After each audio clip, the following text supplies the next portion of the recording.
कार्यक्रम के प्रायोजक हैं श्री मदन भाई रेखाबेन हुमड़, रूपेन प्राची हुमड़, अनगवीर आर्शवीर हुमड़, रिक्ता विशाल सेठी, आरिका अर्जुन सेठी। भव्यात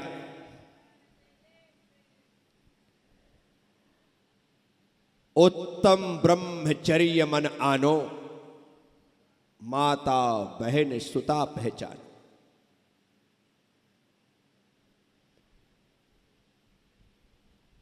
मन में ब्रह्मचर्य के साथ जीने का भाव आना चाहिए। मन में नहीं आएगा तो आप इस कठिनतम 80 धारा व्रत को ग्रहण कर ही नहीं सकते। संसार के सुखों को भोगते हुए जिंदगी नहीं जिंदगियां निकल जाती हैं, तो भी संसार का सुख तृप्ति नहीं देता है। सोचा करता हूं भोगों से बुझ जावेगी इच्छा ज्वाला, परिणाम निकलता है लेकिन मानो पावक में घी डाला।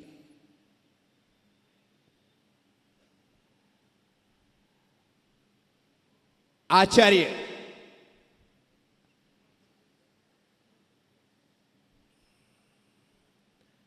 जब हमसे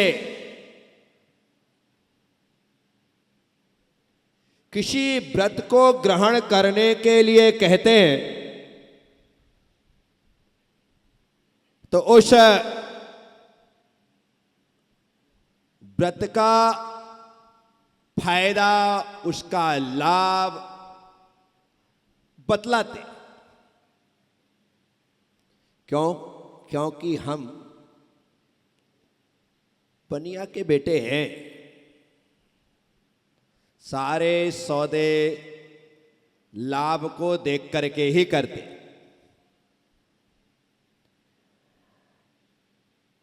ब्रह्म और अब्रह्म में अब्रह्म यदि संसार का सृजन करता है तो ब्रह्म हमारी आत्मा को परमात्मा बनाता है।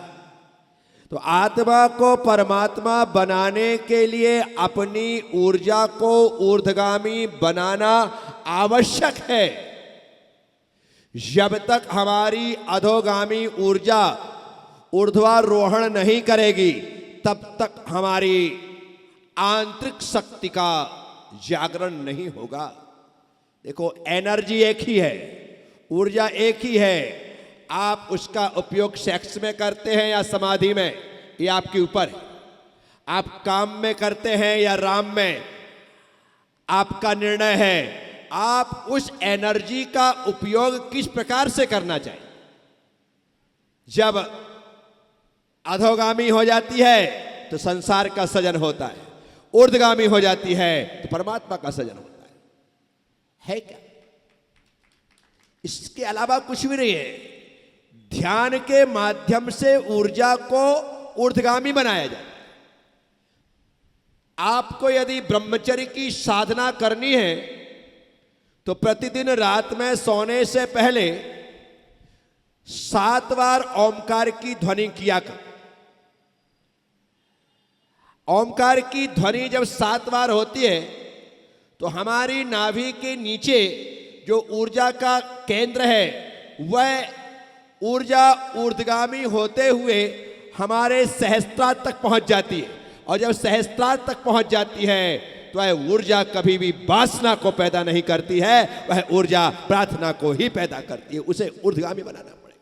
सीधे आसन लगा करके बैठे, बैठने के पश्चात ओमकार की ध्वनि करें, ऊर्जा ऊर्ध्वगामी होती है, ऊपर चढ़ जाती है। ऐसे लोग फिर अपने व्रत का निर्दोष पालन करते हैं, ब्रह्मचर्य का निर्दोष पालन करते हैं। क्यों? क्योंकि उन्होंने अपनी ऊर्जा को ऊर्ध्वगामी बना दिया। पानी, जब तक पानी होता है ना, तब तक उसकी गति अधोगति होती। ध्यान से सुनिएगा, पानी जब तक पानी होता है तब तक उसकी गति अधोगति, वह नीचे की ओर ही जाता है।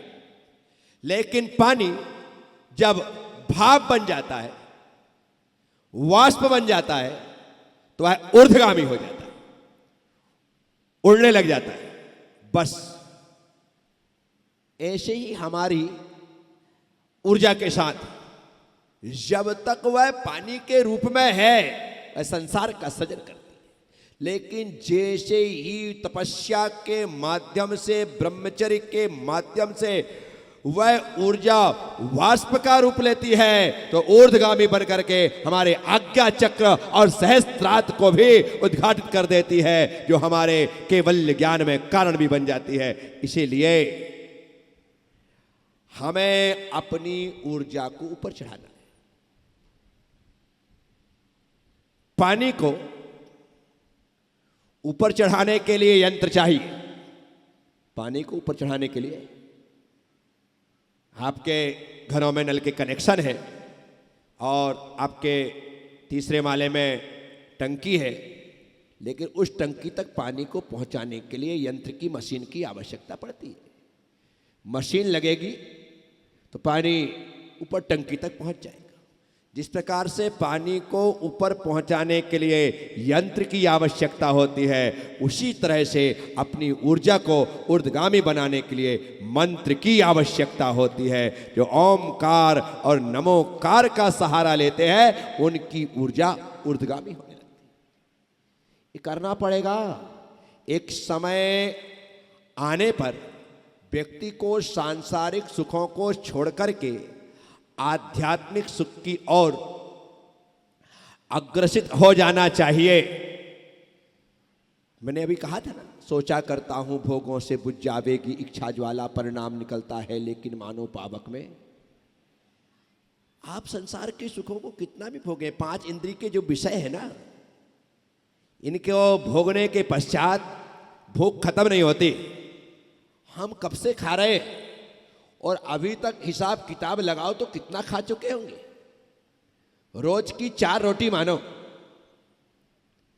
रोज की 4 रोटी, एक टाइम की, दोनों टाइम की 6 मान लेते हैं। कितनी मान लेते हैं? 6 रोटी। चलो 4 में ही सौदा पक्का कर देते हैं। किस लोगों की भूख कम होती है, कम खाते हैं, रोज की 4 रोटी, महीने की 120 हो गई, साल की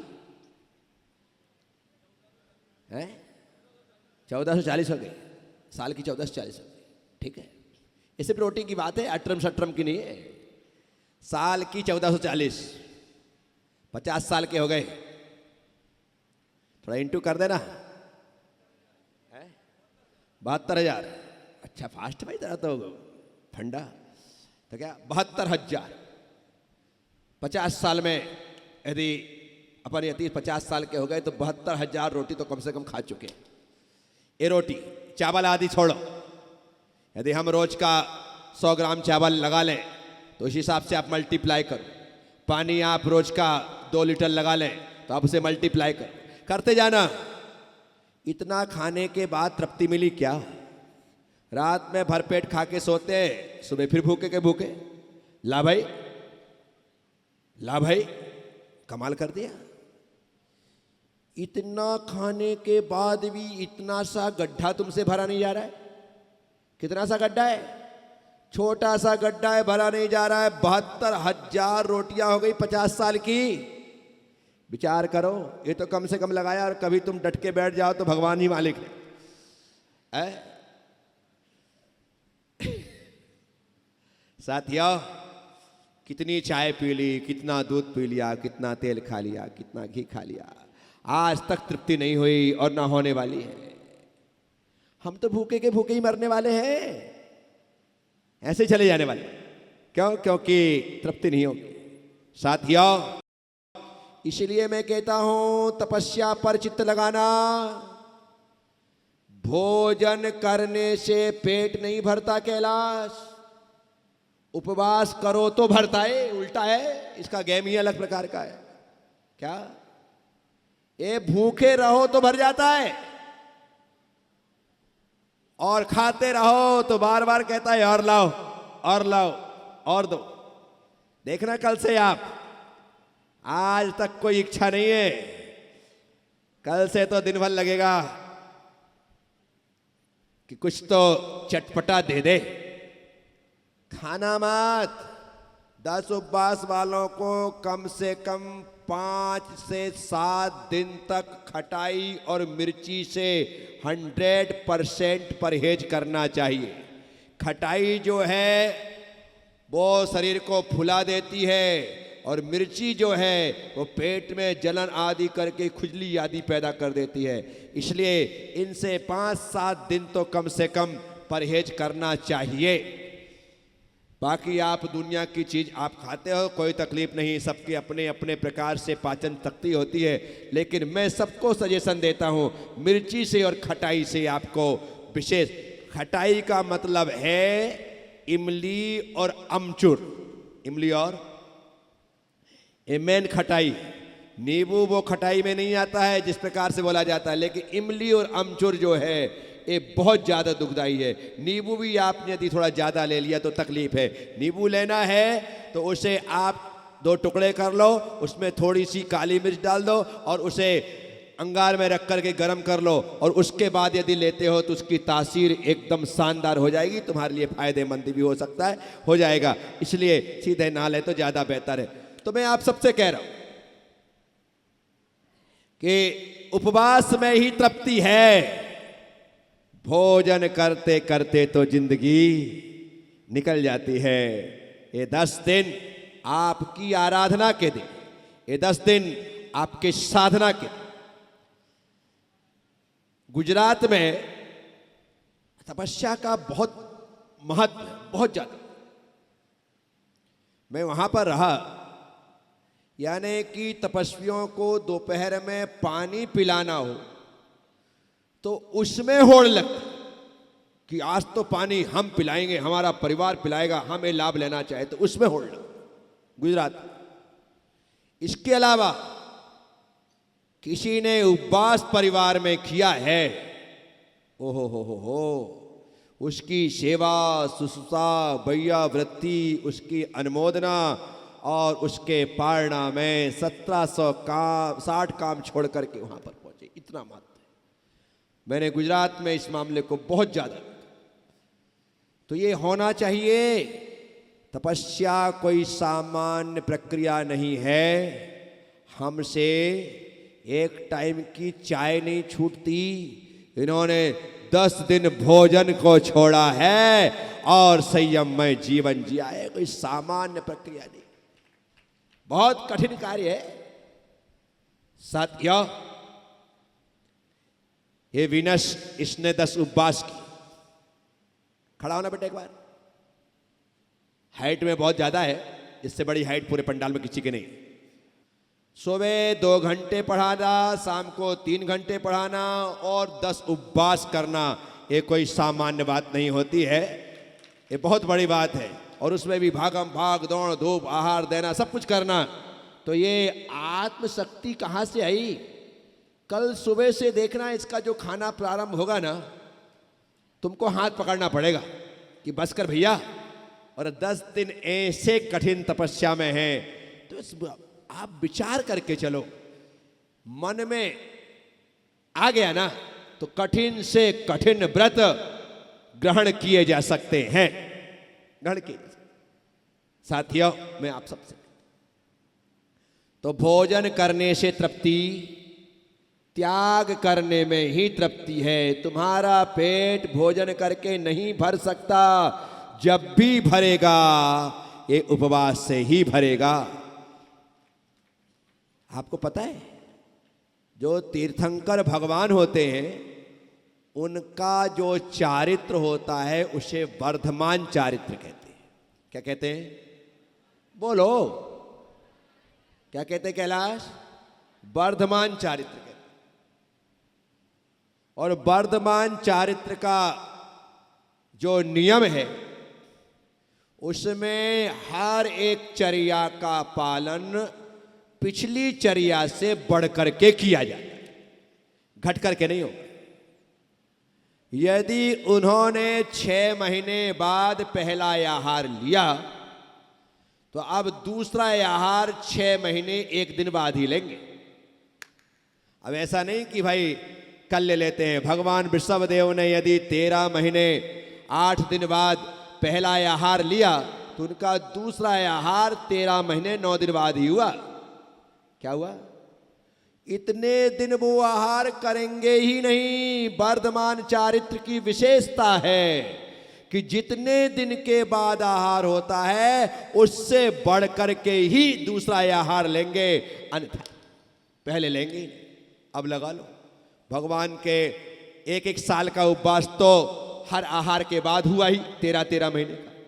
और सपोज करो यदि 13 महीने का आहार कोई 15 और 18 महीने में हुआ हो, कोई 2 साल में हुआ हो, तो चौथा 5वां आहार 2 साल के बाद ही लिया है। ये वर्धमान चारित्र की विशेषता है। उनका नियम घटता नहीं है। हम तो ऐसे सहनन वाले हैं कि हमारे पास इतनी ताकत नहीं।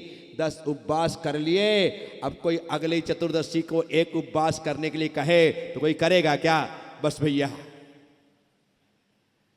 हो गए, अब नहीं हो सकता। तो साथियों, उत्तम ब्रह्मचर्य व्रत जो है वह हमारी आंतरिक शक्ति को जागृत करता है। मैंने 7वें अध्याय की व्याख्या में मूर्छा परिग्रह, इसकी व्याख्या करते हुए कहा था,